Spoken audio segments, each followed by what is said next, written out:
478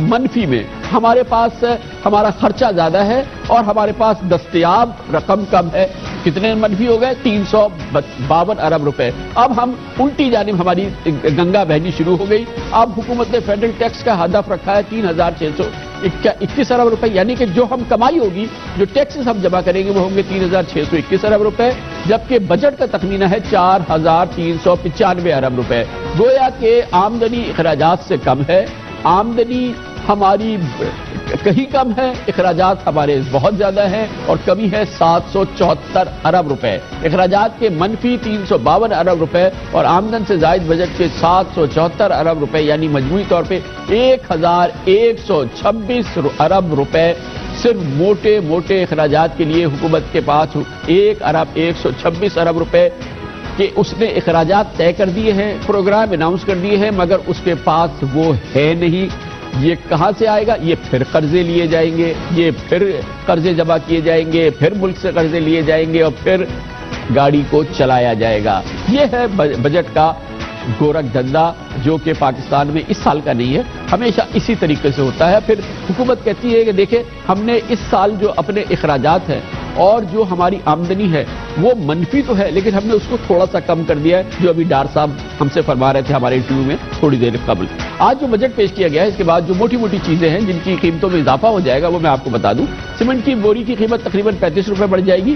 mobile phone پر sales tax تقریباً 500 سے بڑھ کر 100 روپے ہو جائے گا. اسمارٹ فون پر ٹیکس 1000 سے بڑھ کر 1500 روپے ہو جائے گا. چینی پر 8% سیلز ٹیکس عائد ہوگی.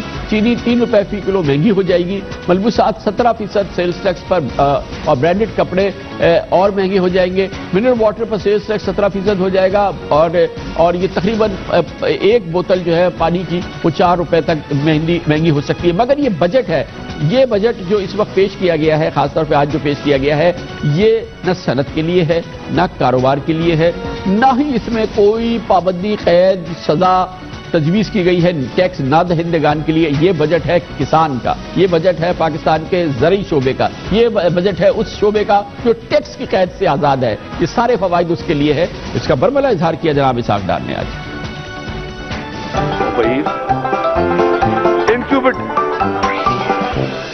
کوئی آپ بھی کاشتکار ہیں، آپ بھی بجا دیں کچھ تعلیم.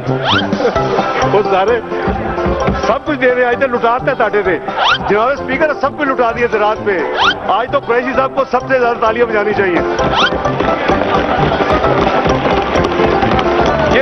یہ سب ماشاءاللہ بڑے ماشاءاللہ ہمارے بھائی، بڑے کاشتکار اور بڑے فیوڈلز ہیں. آج کاشتکاروں کا دن ہے انشاءاللہ. کھلے آپ کہہ دیا جناب اسحاق ڈار نے، کاشتکاروں کا دن ہے. یہ کاشتکاروں کا بجٹ ہے، یہ زرعی شعبے کے لیے بجٹ ہے جس کا اعلان کیا گیا ہے. اس کے اور بھی بہت اہم پوائنٹس ہیں جو کہ آپ مسلسل اپنی سکرینز پہ دیکھ رہے ہیں، ہم آپ کو اور بھی دکھاتے ہیں، لیکن اس میں کرتے ہیں ایک مباحثہ. اور اس کے لیے ہم نے ایک بہترین پینل جمع کیا ہے. اس کے لیے ہمیں جوائن کیا ہے وزیر اعظم کے معاون خصوصی برائے محصولات اور بجٹ امور جناب ہارون اختر خان ہمارے ساتھ موجود ہیں. پاکستان تحریک انصاف کے ممتاز رہنما، کارپوریٹ ورلڈ کے سابق بہت اہم اور ویل ریگارڈڈ لیڈر جناب اسد عمر، اور ہمیں جوائن کر رہے ہیں پاکستان کے سابق وزیر خزانہ جناب سلمان شاہ. ڈاکٹر سلمان شاہ بھی ہمارے ساتھ موجود ہیں. بہت بہت شکریہ آپ صاحب کا، آپ نے ہمیں جوائن کیا ہے. سب سے پہلے تو جناب اسد عمر آپ بتا دیجئے پاکستان تحریک انصاف کا، حزب اختلاف کا آپ کا ویو، ایک ایجوکیٹڈ ویو ہوگا کیونکہ آپ ان چیزوں کو ذرا بہتر انداز میں ہمارے سیاستدانوں کے مقابلے میں سمجھتے ہیں. بہرحال ایک چیز واضح ہے کہ یہ ہمارے کاشتکاروں کے لیے، زرعی شعبے کے لیے بہت بڑا اس میں انسینٹو موجود ہے اس بجٹ کے اندر. جی کامران، بادی نظر میں ایسے ہی نظر آتا ہے کہ ایگریکلچر کے لیے کچھ انسینٹیوز ہیں. اس کی ضرورت بھی تھی. پچھلے 3 سال کے اندر جتنا ہمارے کسان نے نقصان برداشت کیا ہے، شاید ملک کے کسی اور شعبے میں اتنا نقصان نہیں ہوا. دیکھنا اب یہ ہوگا کہ اعلان تو ہو گیا اسی طریقے سے وزیر اعظم کا ایک زرعی پیکج کا اعلان پچھلے سال بھی ہوا تھا، اور اگر آپ پاکستان کے کسانوں سے بات کریں گے تو ان میں سے زیادہ تر جو ہیں وہ ابھی تک اس کے انتظار میں ہیں کہ وہ پیکج کب ان تک پہنچے، ان کی دہلیز تک پہنچے. لیکن زراعت کے شعبہ جو بہت مشکلات میں تھا، اس کی مدد کرنا جو ہے وہ ایک اچھا فیصلہ ہے اور وہ ہونا چاہیے. وہ اور بات ہے کہ اس کے نتیجے میں جو ہمارے کم سے کم بڑے کاشتکار جو ہیں، جن کی طرف اسحاق ڈار صاحب اشارہ کر رہے تھے کہ فیوڈلز کا لفظ انہوں نے استعمال کیا، ان سے پھر یہ بھی بات کرنی چاہیے تھی اسی بجٹ کے اندر کہ ہم آپ کے لیے سب کچھ کر رہے ہیں، تو آپ جو آمدنی کمائیں گے کہ اس پہ پھر جس طریقے سے باقی پاکستانی ایک جو منی بس میں سفر کرنے والا کلرک جو ہے وہ بھی اپنی آمدنی پہ ٹیکس دیتا ہے، تو آپ بھی آمدنی پہ ٹیکس دیتے، وہ والا حصہ نہیں بات کی گئی، تو وہ تو ٹھیک، وہاں تک تو ٹھیک ہے، لیکن جو بڑی چیزیں تفصیل کے اندر ہم جا سکتے ہیں، جیسے میں نے پہلے بھی ایک پروگرام میں کہا کہ بہت سارے فیصلے، چھوٹے چھوٹے فیصلے اس کے اندر کیے گئے ہیں، کچھ اس میں اچھے ہیں، کچھ نہیں اچھے ہیں، لیکن بڑے فیصلے نہیں کیے گئے۔ بڑے فیصلے کیا ہیں جی؟ میں صرف دو چیزوں کے ذکر کروں گا۔ ایک، پورے پاکستان کے اندر نہیں، پوری تمام دنیا کے اندر ایک بھونچال کھڑا ہوا ہے پاناما پیپرز کے انکشافات کے بعد۔ دنیا میں جو ایلیٹ ہے وہ اربوں ڈالر اپنے ملک سے نکال کر، چھپا کر خفیہ کمپنیوں میں باہر رکھ رہی ہے، اور ملک جو ہے اس پیسے سے اور اس کے عوام جو ہے مستفید نہیں ہو رہے۔ امید یہ تھی کہ پہلے تو آج تک حکومت نے کوئی اقدامات نہیں کیے، ہم اسمبلی کے فلور پہ کئی دفعہ اٹھا چکے ہیں، تو امید یہ تھی کہ اس بجٹ میں کم سے کم ہمیں کچھ پیش رفت نظر آئے گی، کچھ اہداف سیٹ کیے جائیں گے کہ چلیں وہ سارا 200 ارب ڈالر جو ڈار صاحب نے فلور آف اسمبلی میں کہا کہ سوئس بینکوں میں پڑے ہوئے، وہ سارا ایک ساتھ واپس نہیں آ سکتا، لیکن کوئی اہداف وہاں پہ دکھائے، کچھ ذکر کیا جائے گا، وہ نہیں ہے۔ اور وہ جو ٹیکس کی چوری ہو رہی ہے، جو بلیک پیسہ نکل رہا ہے، جو منی لانڈرنگ کر کے پیسہ لے جایا جا رہا ہے، اس کی جو کمی ہے، جس کا اثر یہ نظر آ رہا ہے، جو ابھی آپ بتا رہے تھے بجٹ کے اہداف کہ بری طریقے سے مقروض ہو چکی ہے پاکستان کی حکومت، ریاست پاکستان، اس کا پھر زور جو ہے، بوجھ جو ہے، وہ تمام کا تمام ڈالا جا رہا ہے پاکستان کے متوسط طبقے کے اوپر اور پاکستان کے غریب کے اوپر۔ جی ہاں، اب اس میں ہم ہارون اختر صاحب کو اس میں شامل کر لیتے ہیں۔ ہارون اختر صاحب یہ بتائیے گا کہ سب سے اہم بات جو کہ ہم نے محسوس کی ہے کہ اس وقت پاکستان کو سب سے بڑا پرابلم جو ہے، اور ظاہر ہے کہ بجٹ سے بھی ظاہر ہے کہ ہمارے محصولات نہیں ہیں، لوگ ہمارے ٹیکس نہیں دیتے اور حکومت کی آمدنی نہیں ہے۔ ہمارے پاکستان کے اندر وہ لوگ جو ٹیکس نہیں دیتے، ہمیشہ ایسا لگتا ہے کہ ان کو آسانی موجود ہے، جو حکومت کی اسکیم تھی، جو کہ مراتی اسکیم ٹیکس کی دی گئی تھی، اسے مسترد کر دیا، جن لوگوں کے لیے دی گئی تھی کھلے عام انہوں نے مسترد کیا ہے۔ ہمارا خیال یہ تھا کہ ان کی بڑی گرفت ہوگی، اس میں ود ہولڈنگ ٹیکس بڑھایا جائے گا، ان کی بڑی بھرپور طریقے سے گرفت ہوگی۔ ایک تو وہ گرفت نظر نہیں آ رہی، اور ایک وہ شعبہ جو کہ مشہور ہے پاکستان میں کہ اس کو مرات ملتی ہیں، اس کی کیئر سب سے زیادہ کی جاتی ہے، اور وہ ٹیکس سے مکمل طور پہ مبرہ ہے۔ ایک بار پھر زرعی شعبے کو زبردست مرات دی گئی ہے۔ خود ڈار صاحب نے بڑے تفصیل سے بتایا ہے کہ یہ کاشتکار بڑے آج خوش ہیں، اس کو بھی ٹیکس کے لیے اس کو قریب لانے کی کوئی کوشش نہیں کی ہے۔ ایک بار پھر جو ٹیکس دہندگان ہیں پاکستان کے، وہ دل شکن نظر آتے ہیں کہ ٹیکس نہ دینے والے کی کوئی پکڑ نہیں ہے، کوئی سزا نہیں ہے، چاہے وہ کھلی بغاوت پہ اتر آئے، جیسا کہ ہم نے دیکھا جو حکومت کی براتی اسکیم ہے، جو تاجر ہیں انہوں نے مسترد کر دی اس کو اور کہا ہم نہیں آئیں گے ٹیکس نیٹ ورک میں، لیکن آج بھی ان کی پکڑ نہیں ہے کوئی۔ کامران خان صاحب، پہلی بات تو میں تھوڑا سا اس میں کریکشن کر دوں کہ چینی مہنگی نہیں ہوگی، چینی صرف ایکسائز ڈیوٹی رجیم سے ہٹ کے 8% پہ تھی۔ میں نے چینی کی بات ہی نہیں کی ہے ہر صاحب، میں نے چینی کی کوئی بات نہیں کی۔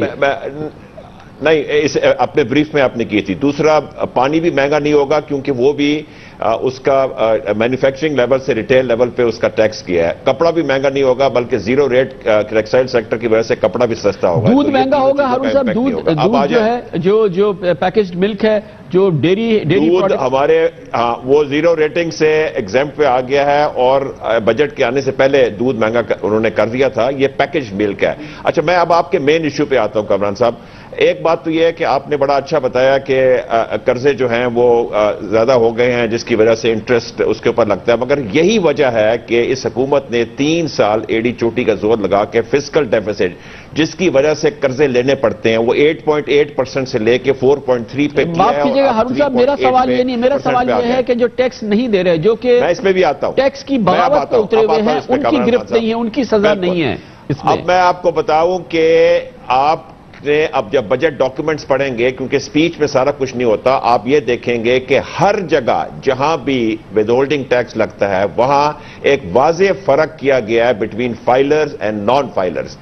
اور یہ ایگریکلچر کی جو آپ بات کر رہے ہیں، دیکھیے agriculture income tax is not a federal subject, it is a provincial subject, اور پروونسز میں لگا ہوا ہے۔ یہ بھی آپ اسد عمر صاحب سے پوچھئے کہ کے پی کے میں یہ کتنا پروونشل انکم ٹیکس ایگریکلچر پہ کتنا کلیکٹ کر رہے ہیں۔ یہ پروونسز کی ذمہ واری ہے، یہ فیڈرل گورنمنٹ کی نہیں ہے۔ کانسٹیٹیوشن میں فیڈرل گورنمنٹ نہیں کر سکتی، اور آج جو فیڈرل گورنمنٹ جو سیلز ٹیکس کلیکٹ کرتی تھی اس میں لازماً یہ پیکج دینا تھا، کیونکہ یہ جو طبقہ ہے ایگریکلچر طبقہ اب یہ گرا ہوا ہے, اس کو ہم نے اٹھانا ہے. اسی طرح ایکسپورٹ کا طبقہ گرا ہوا ہے, اس کو ہم نے اٹھانا ہے. انڈسٹری میں ہم نے انویسٹمنٹ لگانی, اس کو ہم نے اٹھانی ہے. ان سب کو ہم نے کور کیا اور ان سب کے لیے ہم ایک واضح پیکج اور بہت اچھا پیکج لے کے آئے ہیں. اسی لیے لے کے آئے ہیں کہ ہماری جو ٹیکس کی ریونیوز ہیں وہ 20% انکریز ہوئی ہیں اور ہمارے اندر ایک فسکل سپیس پیدا ہوئی ہے, اور یہ پیسہ ہم نے انہی لوگوں سے لیا ہے جو پیسے نہیں دیتے یا چوری کرتے ہیں, اور اب ہم یہ لے کے ان لوگوں کو ڈسٹریبیوٹ کر رہے ہیں جیسے ایگریکلچر سیکٹر کو, انڈسٹریل سیکٹر کو انویسٹمنٹ انکریج کرنے کے لیے, اس لیے کہ ہمارے پاس فسکل سپیس بنی ہے. بجا ارشاد فرمایا. ہارون صاحب, ڈاکٹر سلمان شاہ صاحب آپ فرمائیے گا کہ اس بجٹ کو, بجٹ ڈاکیومنٹس کو اور اس کی جگلری آف فیکٹس جو ہوتے ہیں, جتنا آپ سمجھتے ہیں وہ جتنا کوئی اور سمجھتا ہے اتنا ہی آپ سمجھتے ہیں, شاید اس سے زیادہ بھی سمجھتے ہو. آپ کو اس بجٹ کے اندر سب سے زیادہ ایریاز آف ڈاؤٹس یا آپ کے سوالات جو ہیں وہ سب سے انٹینس سوال یا سوالات جو ہیں اس بجٹ کے حوالے سے کیا ہیں؟ دیکھیں کامران صاحب, یہ ایک روایتی ٹریڈیشنل بجٹ تھا, کیونکہ میرے نظر سے جو ڈس اپوائنٹنگ بات اس میں تھی کہ گورنمنٹ فائنینشیل مینجمنٹ سسٹم تقریباً ہمارا ختم ہو چکا ہے. جو ادارے جس کا کام ہے کہ اخراجات جو ہیں ان کو کنٹرول کرے, ان کے اوپر ایک مانیٹرنگ کا نظام ہو کہ یہ جو پیسہ ہم کلیکٹ کریں گے وہ خرچ ٹھیک جگہ پہ ہو رہا ہے یا نہیں, اس کے بارے میں کچھ نہیں ہے, کیونکہ اٹس اے ویری لیکی بکٹ. اگر آپ دیکھتے ہیں کہ جس طرح سے پیسہ ڈیولپمنٹ کا پیسہ جو ہے وہ بیوروکریسی کے گھروں سے نکلے گا, یا جس طرح کے آپ پروجیکٹس بنا رہے ہیں وہ ختم نہیں ہوں گے اگر وہ 20-20 سال تک آگے تھرو فارورڈ رہے گا پبلک سیکٹر ڈیولپمنٹ پروگرام کا, اس کے اوپر کوئی خاص ریفارم کی بات نہیں کی گئی. اور سملرلی ٹیکس ریفارمز جو ایف بی آر کی ریفارمز کے لیے بہت امپورٹنٹ چیز ہے, کیونکہ ایف بی آر کا ہم نے ایسٹیمیٹ کیا ہے کہ کوئی تقریباً 1500 ارب کا ٹیکس گیپ ہے جو کہ پورا کیا جا سکتا ہے بشرطے کہ ایف بی آر کی تمام جو different tax policy, tax rates, tax کی کمپلیکسٹی, ٹیکس کی ایڈمنسٹریشن, ان تمام چیزوں کے اوپر ریفارم کرنے کی بڑی اشد ضرورت ہے, وہ بھی نظر نہیں آ رہی. اور سب سے بڑی چیز جو تھی میرے نظر سے وہ یہ تھی کہ پاکستان کی پروڈکٹیوٹی اور پاکستان کی کمپیٹیٹیونیس کو اگر آپ دیکھیں, اس کے پیچھے سب سے بڑا جو پرابلم ہے وہ ہمارا پاور سیکٹر ہے, اور اس کی جو ان ایفیشنسیز ہیں اور اس کی جو ایکسیسو قیمت ہے وہ پاکستان کی ایگریکلچر اور پاکستان کی انڈسٹری کو وہ بہت خاصا ڈیمیج کر رہے ہیں. اور ڈار صاحب نے بات کی کہ 10,000 میگا واٹ کی بجلی وہ لے کے آئیں گے, لیکن اس کی جو قیمت ہے وہ 8.5-9 سینٹس پہ وہ گریڈ میں جب جائے گی, اور باقی دنیا 4 سینٹ میں لے رہی ہے اور یو اے ای میں 3.9 سینٹس پہ وہ آ رہی ہے, تو یہ ایکسٹرا جو کاسٹ ہے یہ پاکستان کی کمپیٹیٹیونیس کو کیا کرے گی, اس کا کیسے ہم کریں گے. اور یہ جو ایگریکلچر سیکٹر کو ہم نے مرات دی ہیں, کیا یہ ٹو لٹل ٹو لیٹ والی بات نہیں ہے؟ ٹھیک ہے ڈاکٹر صاحب, ایک سیکٹر جس میں آپ کی نہ کاٹن اس وقت کمپیٹیٹیو ہے, نہ رائس آپ کی کمپیٹیٹیو ہے, اونلی جو آپ کی پروٹیکٹڈ کراپس ہیں جس میں آپ پروکیورمنٹ کرتے ہیں, ویٹ ہے یا شوگر کین ہے, اس کے علاوہ پھر پاکستان کی ایگریکلچر کچھ اور پروڈیوس نہیں کر سکے گی. So basic competitiveness. ٹھیک ہے ڈاکٹر صاحب, یہ ہم پوچھ لیتے ہیں ہارون اختر صاحب, یہ ظاہر ہے کہ اہم بات ہے جو پہلے بھی میں نے بھی عرض کی کہ جو پاکستان میں ٹیکس دے کے ٹیکس نہ دے کے پھل پھول رہا ہے اس کی کوئی گرفت نہیں ہے. ایک تو اس میں گرفت موجود نہیں ہے. جو ٹیکس نہیں دیتے جب ہم ان سے پوچھتے ہیں وہ کہتے ہیں کہ یہ سارا ٹیکس کھا جائیں گے, یہ اگر ہمیں پتا ہو کہ صحیح خرچ ہوگا تو اس پہ ہم اس وجہ سے ہم ٹیکس نہیں دیتے. وہ کہتے ہیں کہ ایف بی آر جو ہے وہ کرپشن کا منبع ہے, یہ ٹیکس جو اتھارٹیز ہیں یہ ٹیکس کا منبع ہے, یہ ہمیں بلیک میل کرنے کا ذریعہ ہے. تو ایک تو اس جو ہماری ریونیو کلیکشن مشینری ہے اس کو ریفارم کرنے کی ہمیشہ سے بات ہوتی ہے. کہا جاتا ہے کہ اس سے ہم تقریباً 1000 ارب روپے مزید جنریٹ کر سکتے ہیں. پھر جیسے کہ ڈاکٹر سلمان شاہ نے کہا کہ بجلی ضرور آئے گی مگر وہ اتنی مہنگی ہوگی کہ اس سے ہم جو پیداوار کریں گے, جو ہم مصنوعات بنائیں گے وہ دنیا میں ہماری کمپٹیٹیو ہی نہیں ہوں گی. پھر ظاہر ہے کہ یہ قرضے اور یہ تمام چیزیں اور اس کو پورا کرنے کے لیے مزید قرضے, تو مجموعی طور پہ یہ عوام کے لیے اس میں حوصلہ افزائی بہت کم ہے. عمران خان صاحب, آپ کے دوسرے سوال کا میں پہلے جواب دیتا ہوں. یہ سلمان شاہ صاحب کی تھوڑی سی میں کریکشن کر دوں کہ یہ جو LNG کے پلانٹس لگ رہے ہیں ان کا جو ٹیرف ہے یہ 5 سے 6 Saint per kilo what our ہے، نمبر 1۔ نمبر 2، پچھلے ایک سال میں ہماری بجلی کی قیمتیں 14 روپے پر کلو واٹ آور سے تقریباً 10 روپے پر کلو واٹ آور آ گئی ہیں۔ تیسری چیز جو ہے ایگریکلچر میں اب ہماری کوئی 8.5 روپے پر کلو واٹ آور سے ہم نے ابھی ان کو 5 روپے 35 پیسے کیے، مطلب پورا 3 روپے کا سبسڈی دی ہے۔ اب آپ آ جائیے FBR کی طرف۔ یہ کانسیپٹ بالکل میں بھی FBR میں لے کے آیا تھا، یہ چیز ٹوٹلی غلط پروو ہو گئی ہے کہ FBR کی غلطی ہے۔ ہاں FBR میں پرابلمز ہیں جو ٹھیک ہو رہے ہیں، مگر ٹریڈرز نے جو مسئلے کیے، میں نے ذاتی طور پہ اسحاق ڈار صاحب کی انسٹرکشنز پہ اور پرائم منسٹر کی گائیڈنس پہ میں نے ان سے 5 مہینے نیگوشیشنز کیے، اور جو کچھ انہوں نے مانگا ہم نے دے دیا، جو کچھ مانگا، امیونٹی مانگی، سارا کچھ مانگا، ایگزمپشنز مانگی، دے دی، مگر یہ پھر بھی نہیں آئے۔ یہ ٹیکس نیٹ میں کوئی آسانی سے نہیں آتا، مگر کوئی سزا بھی نہیں ہے نا سر، یہ بجٹ آ گیا، آپ جیسے کہہ رہے ہیں، میں نے تو کہا کہ یہ ایک طرح کی بغاوت ہے، نظام سے بغاوت ہے۔ آپ خود فرما رہے ہیں کہ آپ نے سب کچھ دے دیا، آپ نے سب کچھ دے دیا، پھر بھی ببانگ دول وہ کہتے ہیں کہ ہم ٹیکس نہیں دیں گے۔ میں آپ اسد عمر صاحب آپ فرمائیے گا کہ اس ماحول کے اندر ان اعداد و شمار کے تحت اگر آپ بجٹ تیار، جی اسد عمر صاحب۔ جی کامران، اس کے اندر جو آپ نے جیسے آپ نے بات کی نا، یہی ہم نے سمجھانے کی کوشش کی تھی حکومت کو۔ ڈار صاحب کے ساتھ بھی جب میٹنگ ہوتی تھی تو یہی ہم کہتے تھے کہ دیکھیں آپ پیغام کیا دے رہے ہیں ان لوگوں کو جن کے پاس 5 کروڑ روپے کے کاروباری اثاثے ہیں، کہ ہم یعنی ریاست پاکستان آپ کے سامنے بے بس ہیں، ہم آپ سے ٹیکس وصول نہیں کر سکتے، اس لیے خدا کا واسطہ ہم آپ سے التجا کرتے ہیں کہ 1% صرف پلیز ٹیکس دے دیں اپنے آپ کو اور آپ ٹیکس نیٹ کے اندر آ جائیں۔ جب میں یہ پیغام دوں گا تو کوئی کیوں مجھے وہ 1% بھی دے؟ یہ ہم پہلے یہی سمجھاتے تھے، ہمیں یہ کہا گیا 10 لاکھ نئے فائلر آئیں گے، 6000 لوگ ٹوٹل آئے، وہ بھی 3 دفعہ اسکیم کی ایکسٹینشن کے بعد۔ آپ بات بالکل درست کریں، اور یہ وجہ کیوں ہو رہی ہے؟ میں تو حیران رہ گیا ہوں ہارون اختر صاحب کی بات سن کے کہ FBR ہمارا مسئلہ نہیں ہے۔ تمام پاکستان اس بات پہ ایگری کرتا ہے، جتنے بھی ایکسپرٹس ہیں، کسی انڈیپینڈنٹ اکانومسٹ سے بات کر لیں کہ یہ حکومت کی بے بسی جو ہے وہ ہے ہی اس وجہ سے کہ FBR جو ٹیکس کلیکشن کرنے والا ادارہ ہے وہ فعال نہیں ہے، اس کے اندر کرپشن بھی ہے، نااہلی بھی ہے۔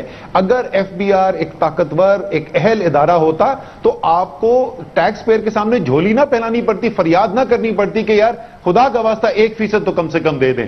تو اگر جب تک آپ FBR کو ریفارم نہیں کریں گے، ٹیکس پالیسی میں جتنی مرضی چینجز آپ کرتے رہیں، آپ پاکستان کو اس طرف نہیں لے جا سکتے جس طرف ہارون اختر صاحب بھی دیکھنا چاہتے ہیں، کامران خان بھی دیکھنا چاہتے ہیں اور اسد عمر بھی دیکھنا چاہتے ہیں۔ بجا طور پہ اور ہمارے ساتھ موجود ہے جناب اسد عمر اور جناب ہارون اختر خان صاحب، حکومت کی نمائندگی کر رہے ہیں ڈاکٹر سلمان شاہ، پاکستان کے نامور ماہر معاشیات ہیں۔ بہت اہم مباحثہ ہے، بہت دلچسپ مباحثہ ہے، جاری رہے گا۔ ایک چھوٹے سے وقفے کے بعد واپس آتے ہیں۔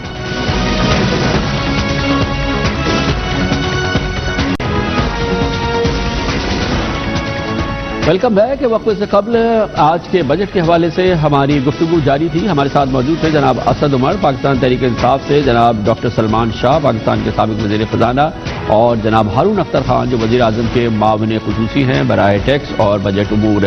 ڈاکٹر سلمان شاہ صاحب یہ فرمائیے گا کہ بہرحال ہم بھی ایجیٹیٹ کر رہے ہیں اور بہت ایگریسولی ہارون اختر صاحب سے کہہ رہے ہیں کہ جو پاکستان کے نان ٹیکس پیئرز ہیں ان کو گرفت نہیں کی گئی، ان کو سزا نہیں دی گئی، لیکن جو یہاں کے معروضی حالات ہیں جس میں ظاہر ہے کہ یہ ایک بہت بڑا شعبہ ہے، یہاں پہ اثاثوں کا انڈاکیومنٹڈ اثاثے، انڈاکیومنٹڈ انکم اور ٹریڈ اور بزنس ہے، ظاہر ہے کہ ضرورت تو اس بات کی کہ اس کی پکڑ کی جائے، ان کو سزا دی جائے، ان کی پینلٹیز ہو، لیکن شاید زمینی حالات ایسے ہیں کہ ایسے راست کارروائیاں نہیں کی جا سکتی۔ آپ کے خیال میں جو کچھ کیا جا سکتا تھا، اگر آپ آج ہوتے ڈار صاحب کی جگہ، یہ صورتحال ہوتی کہ ہمارے چھوٹے ٹریڈرز مکمل طور پہ ٹیکس دینے سے انکار کر رہے ہیں اور وہ کہتے ہیں کہ ہم نہیں آتے کسی بھی مراعاتی اسکیم کے اندر، تو آپ کیا کرتے؟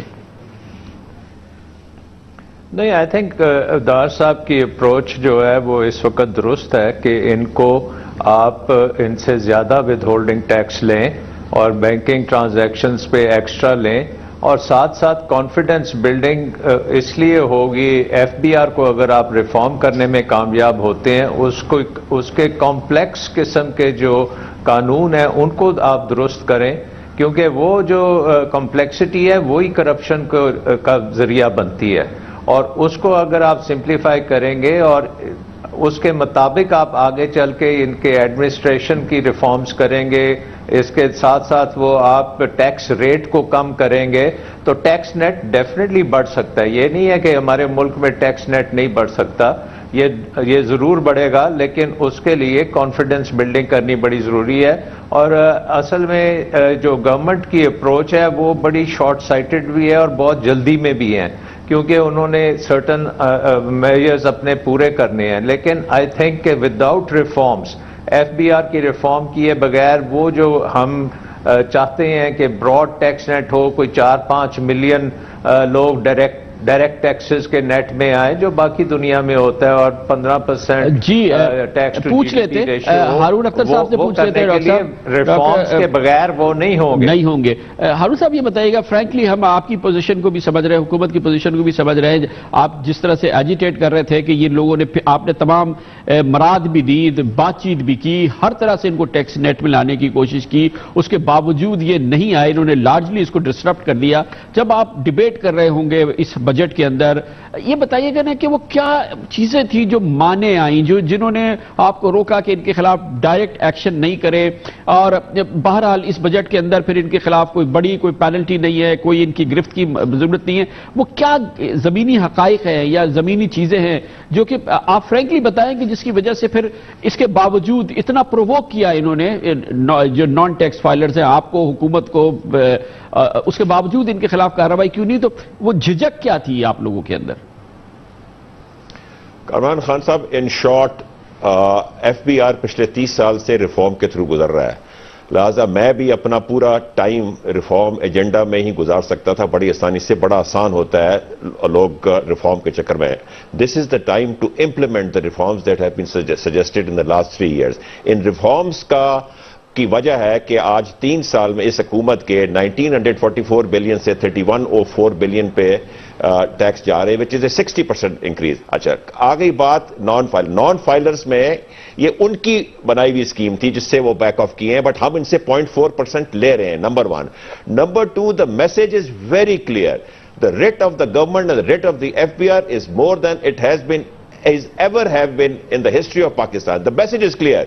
You pay taxes, you are our friends. You do not pay taxes, we are coming after you.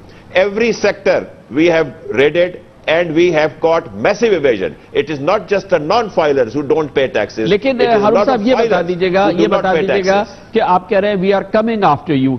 جو آپ کا ٹیکس آفیشل ہے، جو کہ ایک جنرل آپ بات کر لیں کسی بھی چھوٹے ٹریڈر سے، ہم نے اس پروگرام میں بڑی ایگریسولی ان کو کوشچن کیا، وہ کہتے ہیں کامران صاحب یہ سب رشوت کے گھورک دندے ہیں. یہ اگر ہمیں پتہ چلے کہ ہمارا جو ٹیکس ہے یہ صحیح طریقے سے استعمال ہوگا یا ہمیں بلیک میل نہیں کیا جائے گا، وہ کہتے ہیں ہمیں آپ ایک فکس ٹیکس کے اندر کر دیں، ہم آپ کو دینے کے لیے تیار ہیں. اس قسم کا آؤٹ آف دا باکس کوئی سولوشن سوچنے کی کوشش کیوں نہیں کی گئی؟ اور وہ جو ٹیکس آفیشل جو بلیک میل کرنے کی جس پر الزام ہے، اس کے پیچھے کون جائے گا؟ ہو از گوئنگ آفٹر ایک ٹیکس آفیشل کے جو کہ اس پورے چیز کو استعمال کرتا ہے بلیک میلنگ کے لیے؟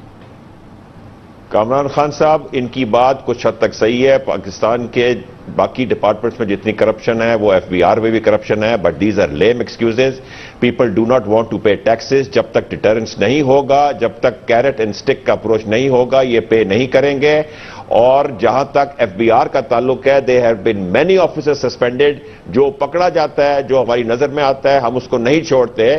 یہ جو کرپشن ہے اس کے زیرو ٹالرنس ہے. And I am telling you کہ اچھی چیزیں ہو رہی ہیں ایف بی آر میں، کہ پچھلے 1 سال میں بھی 2.5 سے 3% انفلیشن کے باوجود آپ نے 20% کی گروتھ دی ہے. It is a result of reforms, it is a result of administration actions and it is a result of enforcement.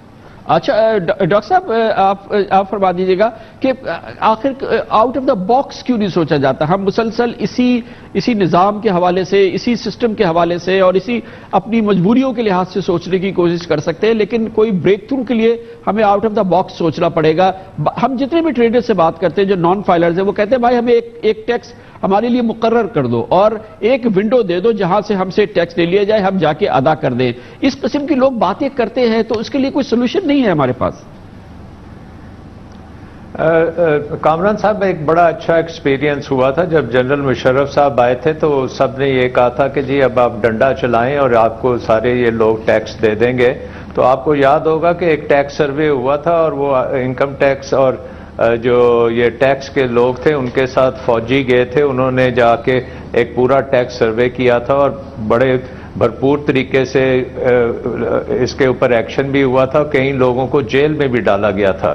لیکن اس وقت یہ ایکسپیرینس ہوا تھا کہ ٹیکس کلیکشن بھی نیچے آ گئی تھی اور اکانومی جو ہے وہ بالکل ٹینک کر گئی تھی. اور اس کے بعد جو نظام بنایا گیا تھا اس کو پھر سیلف اسیسمنٹ اسکیم انٹروڈیوس کی گئی تھی, اور وہ جب سیلف اسیسمنٹ اسکیم انٹروڈیوس ہوئی تھی اس وقت پورے ایف بی آر کی جو کلیکشن تھی وہ $5 ارب تھیں. اور جب وہ سیلف اسیسمنٹ اسکیم آئی تھی اس میں ریپڈ گروتھ ہوئی تھی, اور 2007 میں جب مشرف صاحب کی گورنمنٹ گئی ہے تو تقریباً $18 ارب کلیکشن ایف بی آر کر رہی تھی.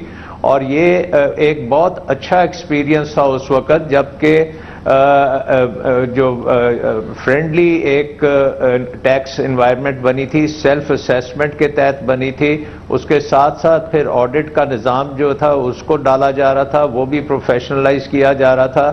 ایف بی آر کے ہر انٹری میں جو بچے آتے تھے ان کو آئی بی اے کراچی سے ایم بی اے کرانے کی آپشن تھی اور ساروں نے وہ ایکسیپٹ بھی کی تھی.